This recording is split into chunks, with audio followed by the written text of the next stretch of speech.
Welcome to Wiki Bearings, where we dive into the worlds of engineering excellence, from the automotive marvels to the industrial giants. Join us to explore the wonders that keeps the world in motion. My name is Hassanin Alwan, and I'm your host.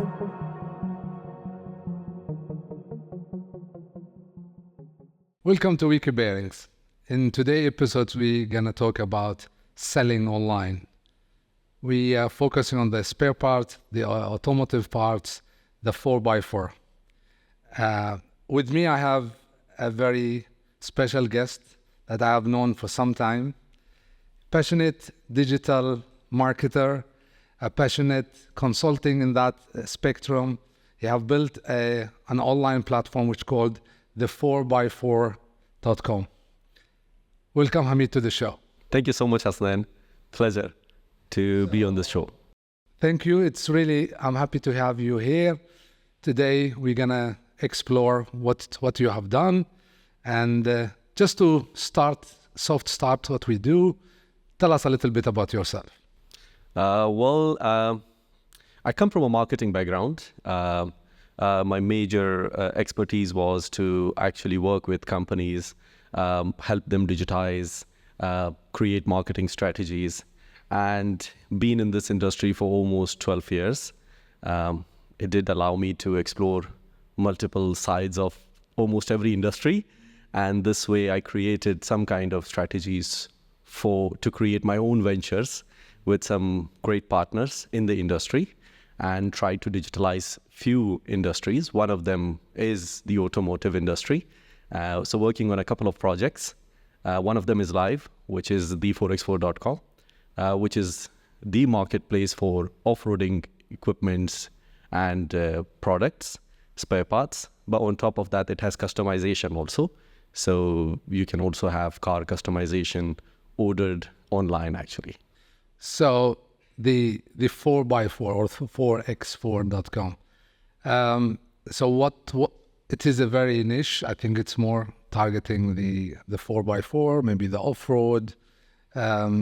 What makes you come to this industry, and how did you come with this idea? So off-roading industry is very niche in the UAE, but it's very rapidly growing, actually. It used to be a very locally liked, so the local, they used to love it. They go for off-roading, desert, hunting, and many different things. So one of the reasons we wanted to digitize this whole industry is it's very tough right now for a person who wants to actually go off-roading is to know exactly, what product do I need, which brand should I buy, how do I customize my vehicle? They have these beautiful off-roading 4x4 vehicle, but they don't know how to start. So we wanted to make it easier. And this is where being online is more to bring convenience, actually. So to make it convenient, we managed to get the American and the Australian OEMs for the spare parts in one platform, and as well as the Chinese manufactured products as well. So this is, I think, the first in the Middle East that we managed to brought these brands in one platform online. We at the same time have we have our own workshop in Al Ain, but on top of that, we have associated with few workshops that will enable to install these products in your vehicle and customize it the way you want, actually. So the idea was to make it convenient, and it has multiple phases. Then gradually we're going to go into making it more AI driven and make it easier for you to customize your vehicle online. So that's the product that's still under development, actually. If we look at this industry in general, it's a very traditional industry. If we compare to the ticketing, booking a ticket online or booking a hotel online, this have been already done maybe 20 years ago. This market is still very, I would say, analog, maybe we to call it, still not so. And I think we are somehow behind in this trend, the digitalizing trend. Why do you think what is the reason behind that? So I think one of the main reason is that the people who are expert in this industry are not very tech savvy, and they don't come from a marketing background and stuff. So they are very specific and they understand their product, they understand the things, but they lack on the other side. So many companies actually tried many good experts actually tried to digitize, actually to try to launch platforms also, but they were not able to convert it into a working business model which would generate revenue. So more of an interest. yes, so I think this is where what we try to do is we try to actually, fill that gap in the market. So I come from a background which understand marketing and the technology side, and then I have my partners who come from the industry experts. So we club them together, and that's how we manage to actually cater. So till now we've been successful. It's almost it's more than a year now, and the platform is growing. We hit the break even already. So I think that's good news. That's a good news, Yes. for a new platform. Sure. So that's how we look at it. Is like, I think that was the reason that many in the past also failed, is the marketing and the tech side is very important. And only marketing and tech side also doesn't work. So if I can't just go and try, okay, fine, I want to digitize the bearing industry, I want to digitize this industry. I need the industry expertise. And this is where we try to partner with the industry experts also. It says that there is more than 2,700 companies in the aftermarket or the spare part aftermarket, at least for the automotive aftermarket in the UAE. And that is not a small number. And if we look at how many of them are online, is less than 3%. Now, you have taken that journey and you have seen what do you think are the main challenges of digitalizing an existing business? From my understanding, there are three major challenges. One is the companies who are already in business, okay, they have this, they want to go online. So first of all, instead of choosing a solution that will get them go online, they always try to reinvent the wheel. I think everyone wants to be online. Yes. but how to be online, I think it's challenging. the challenge. And then the journey starts once you go online. So actual challenges is there when, okay, now you have the product, it's live, your catalog is live. How to now make your buyer adopt this and come online to buy it. So this is the challenge which starts once your product is ready, which is the online platform. But you said that they're trying to reinvent the wheel. What do you mean by that? The customization of the platform. So there are many solutions that are available technically that you can use, plug them together, and be online quicker and focus on the main challenge, which is to get buyers to make the business run. But they spend more time in creating a technology that takes them ages and cost a lot. And then once that is ready, then they actually understand that now is actually the main challenge is how do I get the buyer now? They need to buy. It's not a product it's like you make a TV commercial, okay, but you don't broadcast it. You're watching it yourself. You spend a lot of money, but now actual cost and the actual challenge starts now to actually make it adaptable to your buyers actually. So I think this is where the main challenge lies, is not the creating the product or the platform, is after you create it, you need to then have a strategy is how to make it adaptable in the market. Sure. If we look at this type of a market and the way the customer journey is today, and both the customer, which is the buyer, and the seller are more in touch, let's say maybe face-to-face or by phone and so on. And I think, as you said, a lot of people thinks the challenge is to build that becoming online, but actually the real challenge is how to adapt to that. And I think there is so many things. So tell us now that if any one of our audience is interested in going online, and now what are the things they should think about and how to make it user-friendly maybe, and how to make it acceptable for this type of buyer that you already have now tapped on? Okay, so if we are talking about every industry is different, so I won't be able to give one solution that actually fits all industries. No. So let's suppose I assume that the listeners that we have are actually from the spare parts industry or automotive industry. So in this segment, especially in this part of the world, people trust communicating or engaging with a real human being. So they want to talk to somebody, tell them their problem, and then take an advice and then do it actually. It's more of that, the connection and the advisory, the trust. I think a lot of trust. The trust comes actually. So right now, even if you go online, you wouldn't have that trust from day one. You will have to build it. They would rather talk to somebody. So I always suggest to companies that follow a hybrid model. Don't go fully online. Don't go fully, traditional. You have to have a hybrid model that will allow you to have an online presence and gradually let your customer adopt to this. And obviously now you have AI, artificial intelligence, that will enable you to build modules and products that can give the same level of advice that a person or a salesperson setting with a bigger number of data that can feed it actually. I think now it's getting a bit scary. Now, if any salesman is listening to us, you think they're going to replace us with AI?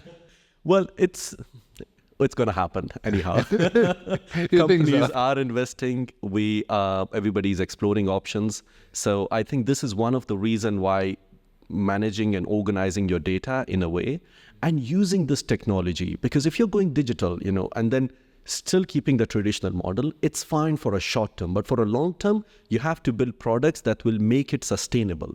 And that will only sustain when you actually build a solution that will give the same level of knowledge and information as a person, as a salesperson that's giving right now, and unbiased at the same time. Because salespeople, they are biased by commission, by brand endorsement, by some association with certain brands.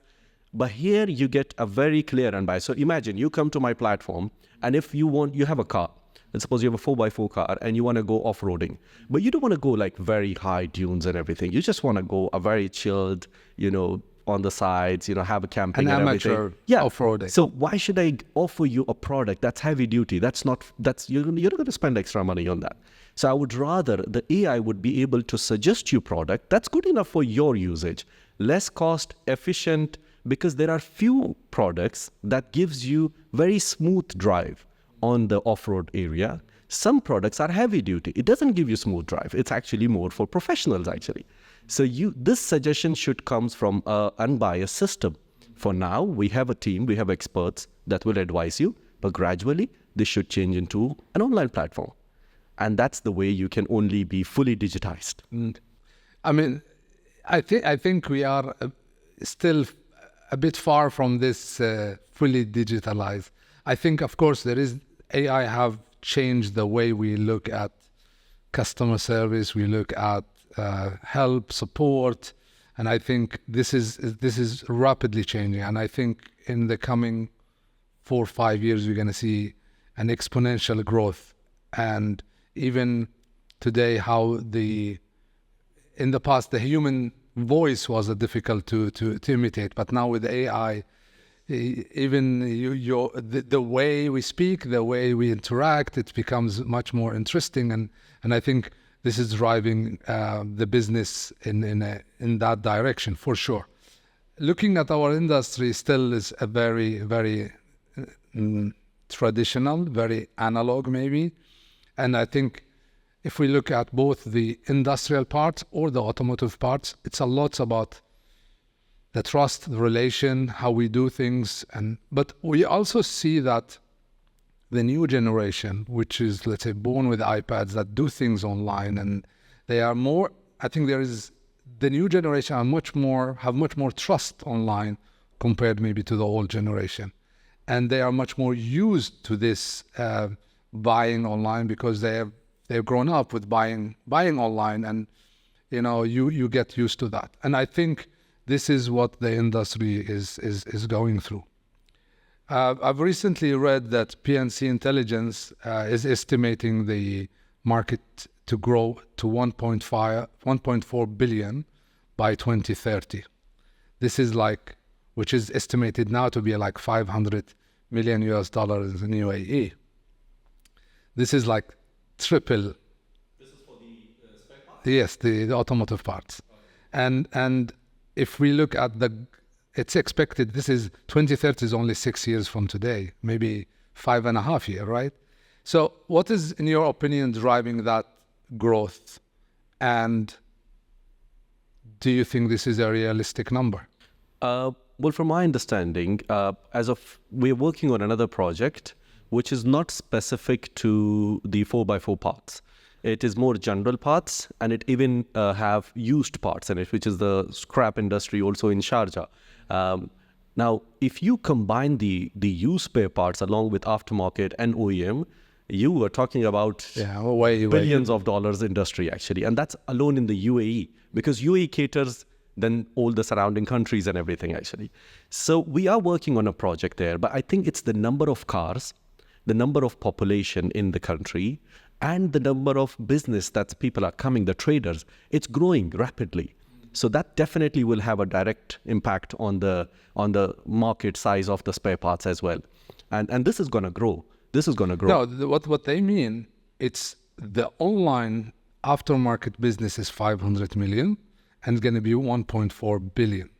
Well, this is not the whole market side. This is the online, which is probably 2 to 3%. Yeah, which is a very small niche. Which is a small percentage, yeah. So if we look at it's going to be 3 times, it's a very big number. You don't have any organic growth this way. This means that there is a very strong adoption. There must be of existing businesses and new businesses. And for me, this number is very big. Okay, I think that's, as we said, it's going to happen in all industries. Spare parts is one of the main. Okay, so let's suppose I need a spare part for my car. Imagine the challenges we go through right now. It's so difficult.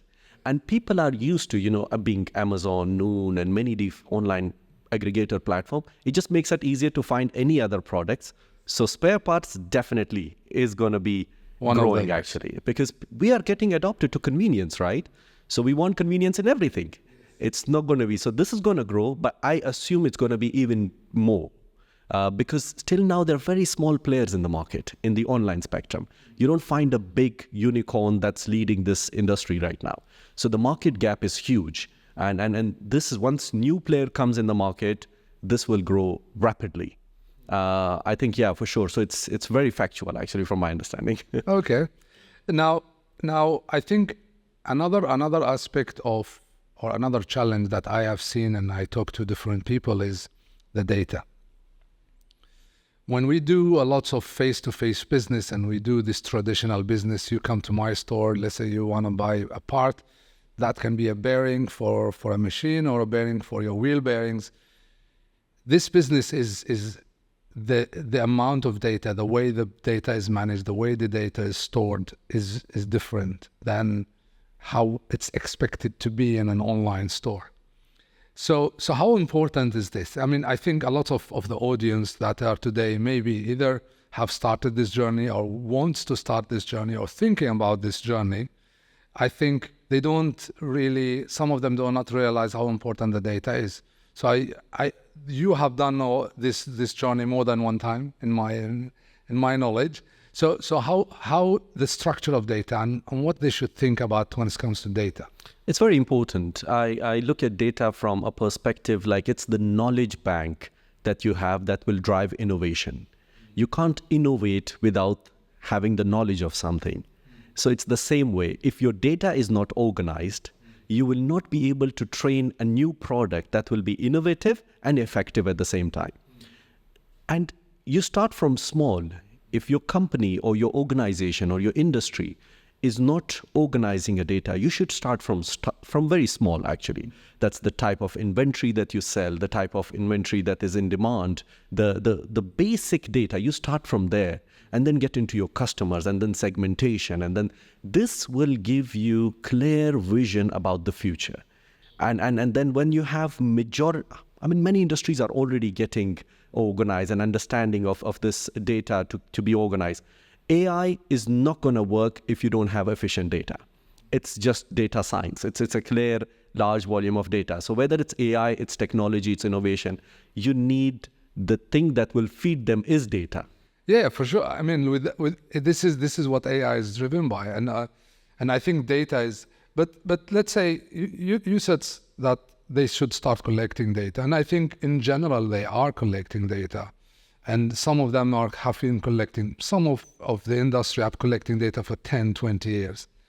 And now how to deal with this data, how to clean this data, how to interact with this data. Any suggestion or any tip? I think the first thing you should get is an AI consultant or a data scientist that should review your current organization data structuring process and then how you organize it actually. And there you actually create an AI strategy for your company, or at least a basic that your data is ready to be adopted in the future if you plan to actually get into this innovation or bring a new product that will actually disrupt the industry. But I think just get an AI consultant or a data scientist that can just review it actually and give you a basic structure to organize it. That's it. It's the first starting point. If you're a very small company or a small organization, even you need it actually, because it's all a matter of right structure, and you can actually change the whole industry. Big market opportunities are still available. Me and you alone cannot actually cater the market. You need other players, you need big players actually to create products that will change or disrupt many industries. It's going to happen anyhow. Somebody will do it. We're trying to be one of them actually. So data is very important, but get a data scientist or AI consultant just to actually review it as a first step. So disregard if it's a big company, an old company, or a startup, you think they should have the data taken care to be able to move online? 100%, yeah, that's very important. Okay, let's say I think again, lots of our audience are either in this process or thinking about starting a business online or moving part of their existing business, as you said, hybrid into an online business. Now, some of them does not know where to start. And so, yes, I have a traditional business. It's a successful business. Maybe it's smaller, or some of them, we have big player in UAE and all the surrounding. I mean, we have all this 2,700 companies. Some of them are very small, 1 or 2 people, and some of them are 2, 3, 4, 500 people. So they are not, all of them are small. But I think the challenge is the same. Wherever you start, you want to start planning this. So for the planning, if I've not done that before, what do you suggest? How do I plan this forward? I think very simple from the way how I look at it, or how my method is I always tell my clients or my partners we're working with is the objective is to make it convenient. Otherwise, why you're going online if you can't make it convenient? So if Hasnain is my current client, actually, the way he communicates with me, WhatsApp made it convenient. So, okay, what's the next step? How do I make it more convenient for Hasnain to actually do business with me? So I think convenience is the key, where we find a way, okay, in my current business model, how do I make it convenient for my customer that he does very less and he gets maximum, in response. And then you find tools. Again, don't go to reinvent the wheel. Yeah. Don't always. There are plenty of tools many available. wheels. Yeah. Yes. The world technology industry is huge. There are plenty of these tools are available. You just need to find the right tool, plug them together, and give the solution, and gradually go on that road. Actually, you will automatically be, in few years, you will have a product. Your industry will be in a better position. You will be in a better position to provide a better service for your customers. But convenience is the key that will drive them to stay with you. Let's suppose I buy bearing from you, actually. Currently, if I have to talk to 3 people to place an order, you make it convenient that I talk to 1 person. I'll be happy. You make it, I don't need to talk to anybody, and I make it automated. What my requirement is, that's even better. That's all digitization. Having it online is also the same thing. You're just making it more convenient for people, actually. I think convenient is the name of the game of any digital business. Yes. It's not for only spare part, and I think we have seen in the companies that are able to break through and make it more convenient, suddenly they are way stronger, or they can break through in different ways. And we have seen that even in simple delivery of food, or the one that gets delivered faster. Sometimes we choose by, okay, this one is delivering 20 minutes faster or 10 minutes faster. So there is this also the competition in convenience. Exactly, yes. Itself. But my question was a bit more, let's say I'm a business owner and I want to start looking online. What are the first step I should do? Like, what should I start hiring somebody to do it? I mean, where some direction. So I after they have listened to me, then they said, okay, now I know what to do, at least taking the first few steps into this. Again, very simple. If you have in-house team, okay, sometime in-house team are very good, but they are always within the box. So you need somebody who's out of the box. So get an external consultant who are good at doing these things, who can digitize things or who can give you ideas and concepts. Get discussion, hire him as a consultant or something that can actually advise you. They will even make a roadmap for you. Based on that, if you have the enough fund, if your company is large enough, you have an in-house team and the external team work together. If your company is small, work with external and do it more on ad hoc basis, actually. So as the requirement grows, you work on it, actually. But experts are important. You can have an idea, but how to execute an idea, you need an expert. And the expert will then guide you. If you think one expert is not doing a job, change, bring another one.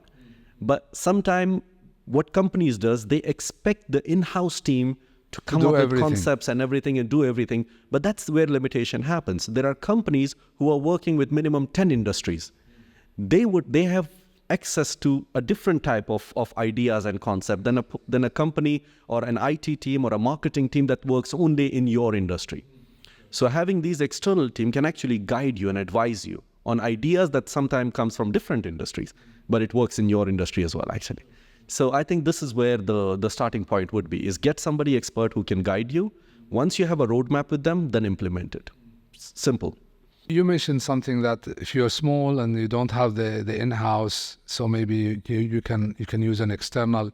Now it looks to be the other way around. Like, it looks that the bigger ones are trying to use an in-house team, and the smaller ones are the one that is outsourcing, and I think sometimes the breakthrough happens because if you admit that you are not the expert and you hire an expert, sometimes things move much faster. And I think if we look at other industries, we learn a lot we can learn. I mean, if you look at the delivery challenge that food industries do, I mean, restaurant, I mean, that complexity. But instead of trying for us or for anyone to compete with that, it's going to be very difficult. Very difficult. But if you use that, yes, it is then it becomes part of the convenience. And I think when it's come to the digital journey, I think there is a lots of similarities, a lots of knowledge we can learn from other platforms, from other industries that have. I look at for example, the pricing model of hotels and how advanced is that compared to any other business.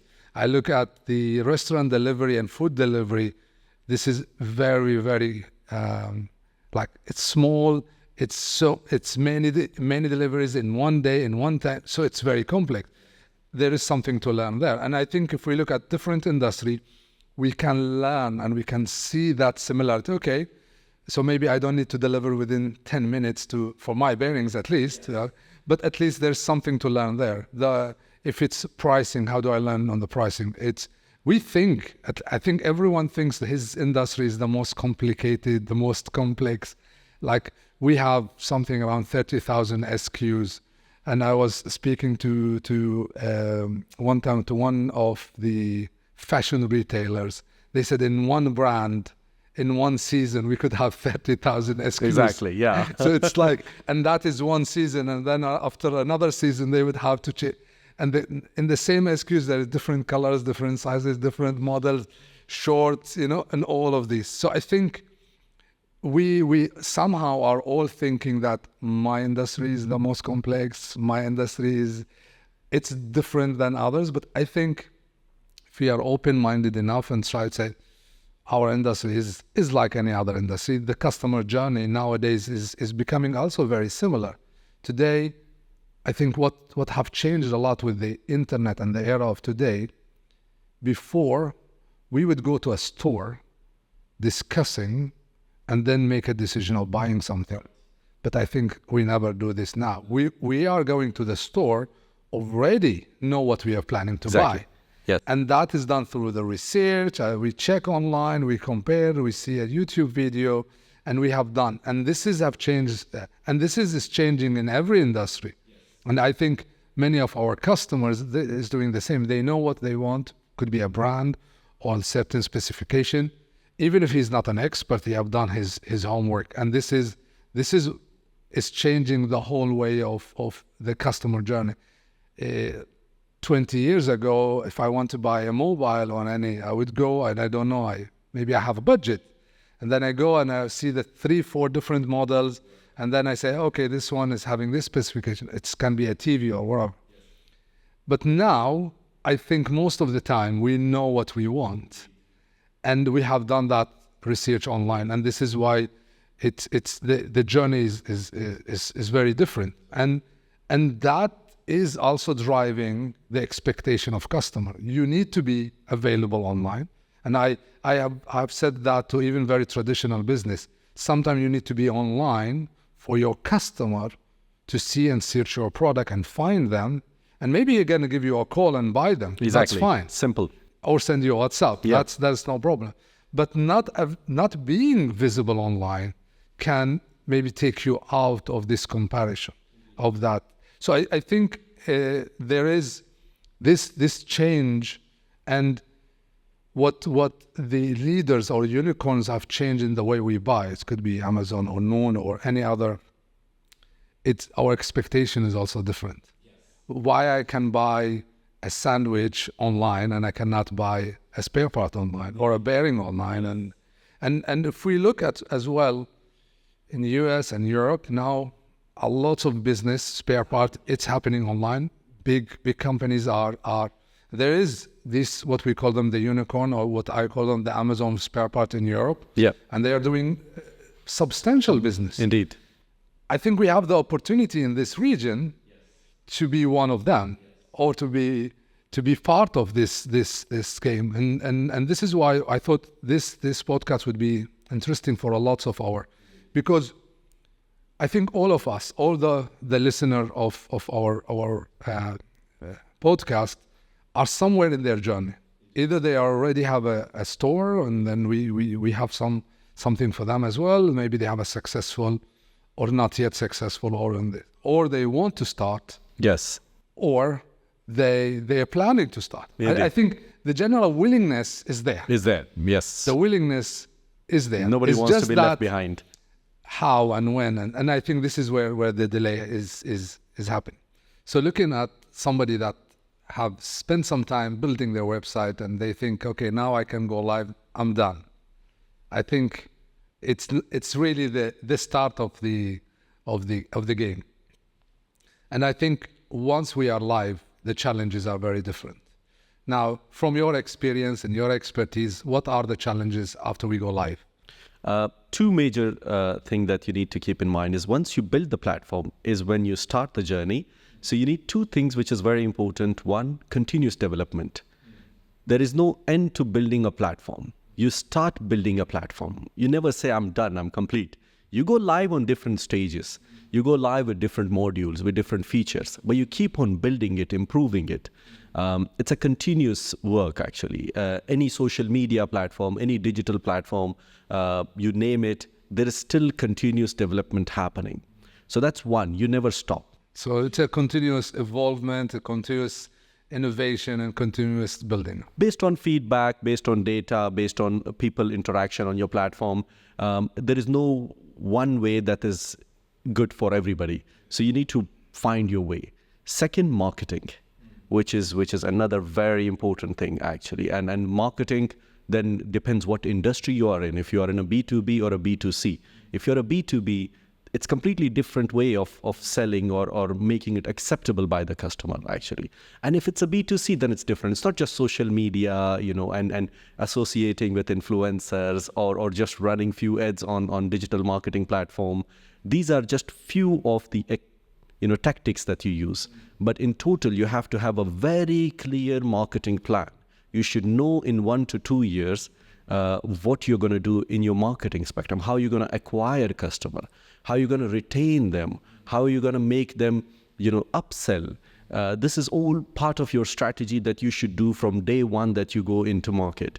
You can't just go live, spend a lot of money on your platform and be ready and then find a way, okay, what am I going to do? Now I'm done. This is where it starts, actually.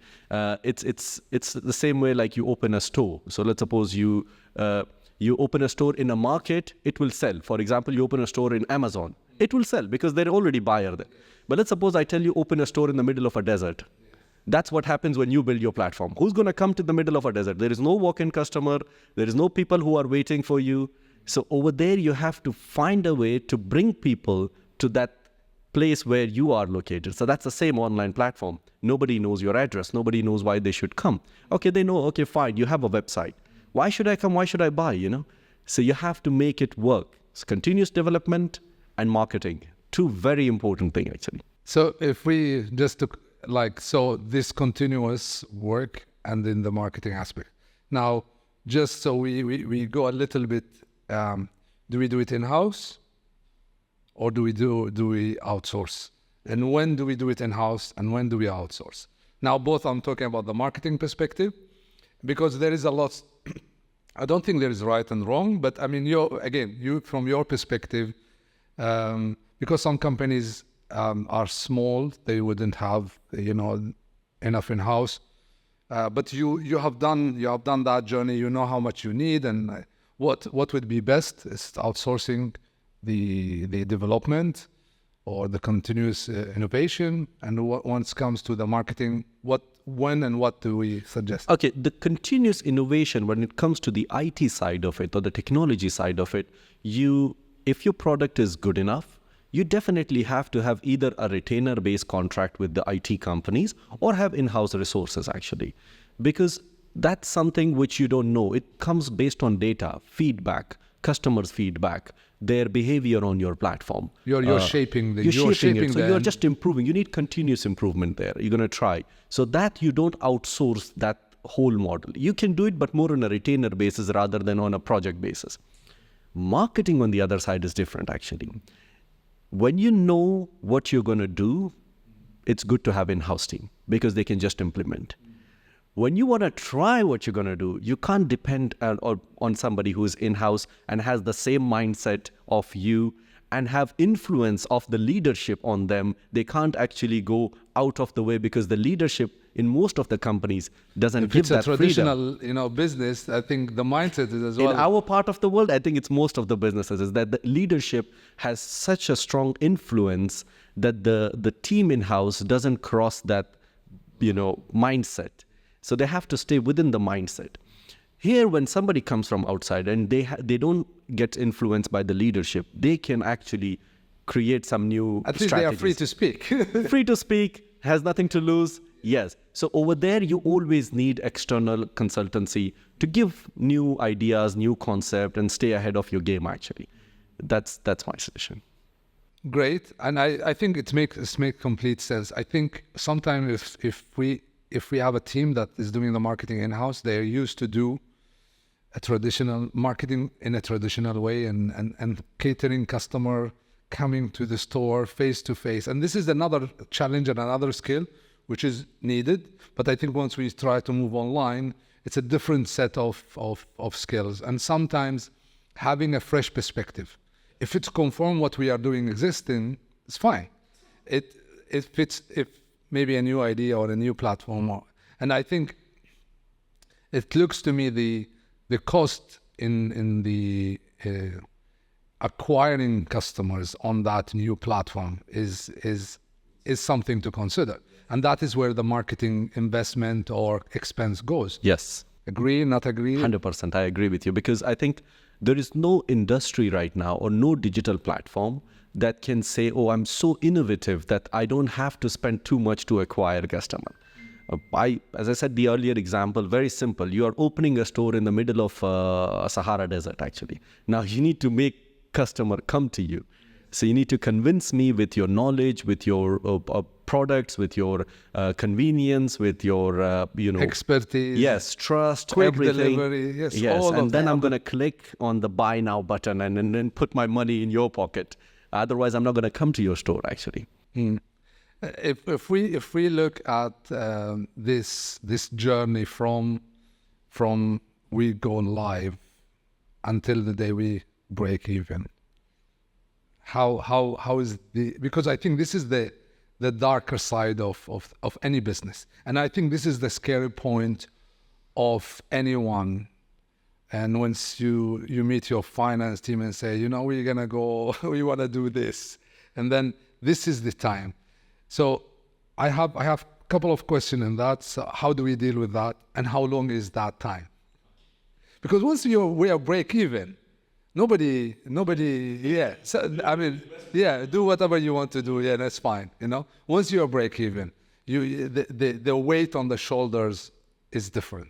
But from the day you go live, because even before that, I think and I think this is a hidden reason why the time of developing a platform becomes very long, because as long as we did not go live, there is no expectation of revenue generation. Once we go live, until we break even, this is the challenge. All right.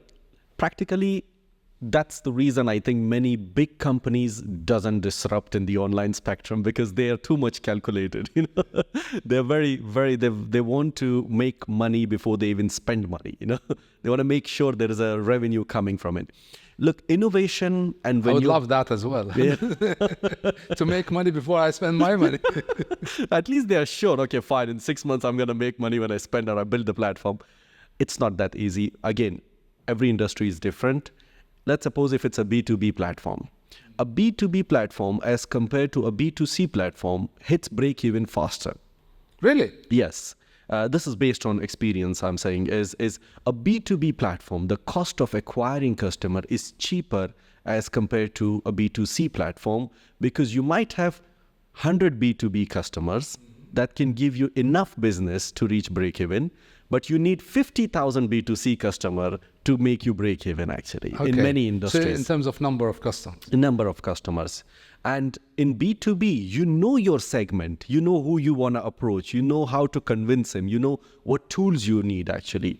You're just making it convenient and bringing them, giving them a better solution than your competitor, and that's it, he's yours. They don't have any biasness because of a brand association, like a B2C. Their emotional connection with a brand. Businesses, their financial connection with a brand, actually. A lot, yes. Yeah. I think B2C is, as it's a business, there is a lot of rationalization to it compared to a B2C, which is more of emotional. I'm saying, of course, there is rationalization, but I think the weight on rationalism in a B2B is a bit higher. But I think in B2C is different. It could be a color can change your mind and say, no, I don't want this color, and you will buy somewhere else. Yes. A brand strategy could actually make you away from a certain brand. That happens in B2C. But B2B is pure numbers, rational, and this is the reason the break even in a B2B segment you hit earlier. Again, it's not a fact that applies to all industries. It's you have to look at your number. But I think from my understanding, if you are really planning to just increase your sale and go online, find an existing aggregator, work with them, because they will give you sale. Go on Amazon, go other B2B platform. You don't need to build your own thing. Don't spend too much, because you're not actually of that mindset who want to disrupt the industry or come up with something else. So don't spend money where actually you have a chances of success and a chances of failure. If you want to actually disrupt, then the chances of success and failure is 50-50. So you have to actually be acceptable. If it doesn't work out, you probably have to redo the whole thing. You might have to redo the platform. You might have to, create a new strategy, but be consistent, because you have an aim to achieve, actually. So I think this is what it is. It's not a very clear thing. Okay, fine. It's a clear path. It's not like that. You might fail. There is a high chances you will fail. I'll tell you, the failure chances is more, actually. But still, if you have the vision, you have the hunger to disrupt the industry, you wouldn't actually hurt your pocket, or your heart wouldn't ache when you are spending that money. Because in 3 years I didn't reach, I'll spend 5 years and make it reach, actually. Because then the ambition is different, that's driving you. If the ambition is to make money, I would say look for aggregator. let somebody else do the job and you just make money. Focus on that. Don't be the disruptor of the industry. Yeah, or don't use be, the existing platforms. And this is another way of doing business. There's many people can and do there is that. a lot of people. And I think in the B2C as well, this is becomes also a trend. Yes. If your product is a B2C product, to acquire that customer, it's also a cost and time. And if you use an existing aggregator or a platform, they have this B2C customer, and then you can just adapt to this, and could be the start of that journey that you are working on. Yes, there are many platforms where the platform doesn't make money, but the sellers on the platform are making huge money. Because you understand, because true. marketplace works like that. Marketplace doesn't make money for a very long time. It's you don't hit the e-commerce can make money, but marketplace doesn't. So what's your hunger? Why do you want to do it actually? Is it for the sake of making money? Then there are many other solutions available where you can increase your sale by being online and not spend too much also. And then chances of failure is very less actually. So you can hit your break even easily. So there is few terms. So I want to just make it clear for our audience. Now we said B2B a few times and B2C. So I want you to define this term. And then we said marketplace and e-commerce, and just let us define these terms. So just to make it, if somebody is not familiar with these jargons, at least they are aware. So B2B is very simple. It's business to business. So when a business sells anything to another business, it's a B2B transaction. And B2C is a business to consumer, the end user who buys your product actually. So Amazon is mostly B2C, Noon is mostly B2B, B2C. But then you have online platform that sells to businesses only, like TradeLink actually. It's another platform they're trying, which is a B2B platform. They sell in bulk, they sell directly to businesses also. Amazon has a B2B section also, which is Amazon Business. They sell to businesses as well. So that's B2B and that's B2C. Now, marketplace and e-commerce. E-commerce, this is very important. One of the major thing what's happening in the market is many businesses that have product, that are manufacturers themselves, that are brand owners themselves, when they go online and sell something online, it's an e-commerce platform. So it's online platform, they're just making it e-commerce to sell it. But there are some, for example, a company comes, they launch a platform, they don't own for now something, or even if it's one of their product is them having a certain products, but they make it a market actually, which is like a mall, where multiple other brands can also sell their product on this platform. So that becomes a marketplace actually. So a marketplace, let's suppose if it's a bearing industry or a spare parts marketplace, so you will find different brands selling their product there. Everyone having their own individual stores, like on Amazon. Amazon is a marketplace, Noon is a marketplace actually. But there are few companies who are brands themselves and they just make their product, their catalog available online to sell. That's an e-commerce platform. So just to simplify, so if I'm selling my products on my platform or my online store, this is e-commerce. If it's a platform where different suppliers put their products to sell to different customers, can be B2B and can be also B2C. Yeah. It's called a marketplace. A marketplace, that's simple. Great. Looking at the 4x4.com, what is the biggest, now looking at the experience you have, you already reached a break even, congratulations. Now, what was your biggest challenge? I think the biggest challenge from day one and till today is to make it acceptable by customers. Luckily, the OPEX of the company or 4x4 is very small, so we could hit break even quickly. But the potential of the industry is so huge that I still feel we are not even catering 0.1%.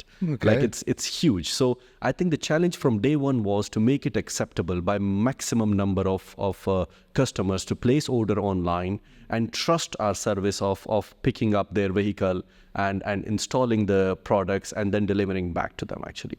So I think that's been the challenge, which is, we discussed earlier also, the cost of making it acceptable, and it's a B2C business. So that's more challenging. A bit, yes, complicated. that's more challenging. So we're working on that. And at the same time, we are getting data and feedback, what's stopping the customers from not fully using the platform all the time, or new customers. It's to make it more convenient for them. And this is why I said we have modules that are under development, which will make it easier for them to come, put their requirement, and get a suggestion of what products they need, how, where should they install it, and the cost of it, and the warranty, and which brands we suggest. Everything, they'll get the instruction there. On top of that, because then you have in the 4x4 another segment, which is where you can customize your car the way you want. So you don't want somebody to tell me you have your own idea. Like, I want these tires, I want this, bumper, I want these suspension and shocks. So we want to make another module, which is in the development, which is where you can choose your brand of car and customize it on your own. Build your own pizza. Exactly. And then place the order, we'll come pick it up and install it for you, because that's your thing. So I think making it convenient, again, this is the challenge. At the same time, catering and making it adaptable for what we have currently. That's the challenge. So this is what we are currently working with, and we are trying to improve it, actually. I think what you said is not only unique for you. I think for any new business model, especially on the new online idea, is acquiring customer, or to acquire enough customer to explore, and then out of that funnel take them to trust the platform and really do the business. There would be some obstacle somewhere. Sometimes it could be the let's say the delivery or the location or and the more you solve, the more you understand the journey, and we say where the disruption happening or where you need to evolve. And as you said, and I think it's different for an expert that wants to do. I mean, you're giving me suggestion, but I know what I want. Some customer will be like this, but the other customer, I have no idea. Tell me what should I do. And I think this is different when we interact with a store, and this is how I think if we bring that convenience, which is in a store, to an online, this can break through. Indeed, yes. And, it's still a challenge, and I think we expect different things from an online store compared to, and I think this adaptation, but I think we are moving that direction, and in general, the trusting paying online becomes much more normal. Yes. Which is 10 years ago, I pay online would be, how do I put my credit card online? I don't trust this platform.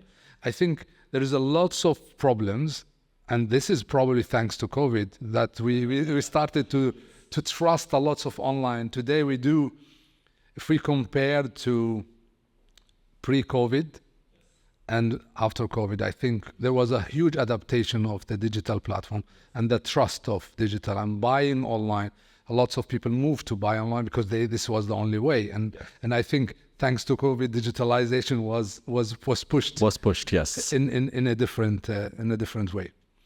Now, looking at you have a niche customer. This is not a general public product. It's more of a niche customer.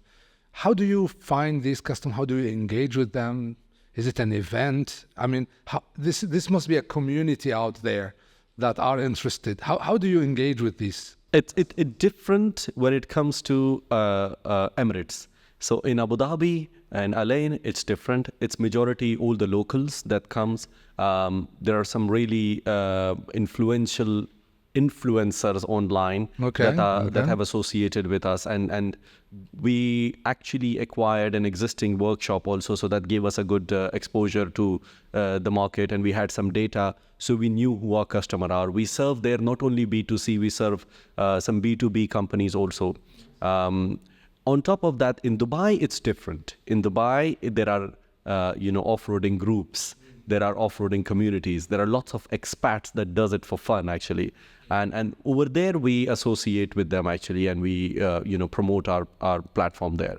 But right now our majority focus is being Abu Dhabi and Al Ain. So we're still actually we're keeping it low end. We're not promoting it too much because we are trying to make the product better. The current volume and the response we're getting is already making us packed actually. So the market is niche, yeah, but at the same time the demand is bigger actually. Very nice, right? Now, looking at your platform And imagining 5 years from today, what do you expect to happen? Well, I expect that the two important modules to be also implemented, and that will enable us to go globally. Because this lacks not only in the Middle East, we don't have any such platform in the whole world where it's actual business, where we have a big interest getting into the US market. It's a big off-roading community there, Australian market, and then gradually getting into the other GCC countries as well, actually. But most of our suppliers and brands that we deal with are from US and Australia. So we want to actually cater that market and take the technology there. Now, I think we covered most of the aspects of like from the planning. Now there are a few trends that we see that is happening. You mentioned AI. How do you think AI would play a role in this digital journey in the coming 5 years? I think it's going to make it more easier for people to adopt, technology. Very competitive. People who are underestimating it would, feel left behind if their technology or if their current platform doesn't adopt this. Companies who are currently, because AI is not limited to just only digital. It can be in your production facility. It could be your, cyber security. It could be your digitalization of the whole things, logistics, many things. So it's like internet. You can use it. It's like electricity. You can use it to empower any machine. So I think it's going to have a huge impact on the digitization of industries as well, on the way people experience things. It will make it easier, actually. When you say make it easier from a consumer perspective, from a buyer or from a seller perspective? Well, both actually. Will make the job to sell something quite easy. Let's suppose we have one major AI tool that everybody uses nowadays is ChatGPT. Obviously. What it does is like make it easier for you to draft emails, to do some research. So it's a tool that now everybody uses it, and they made the job easier, faster actually. Now implement that on any technology, whether it's a website, to suggest you what product you need, how you need, what kind of right products you should buy, what's the right price for that product as a seller. It gives me the data, who's selling on what price, what should be my product, how do I customize it to be better than my competitor. So it actually benefits all. So in the end, it's electricity, it's going to light you and it's going to light me at the same time.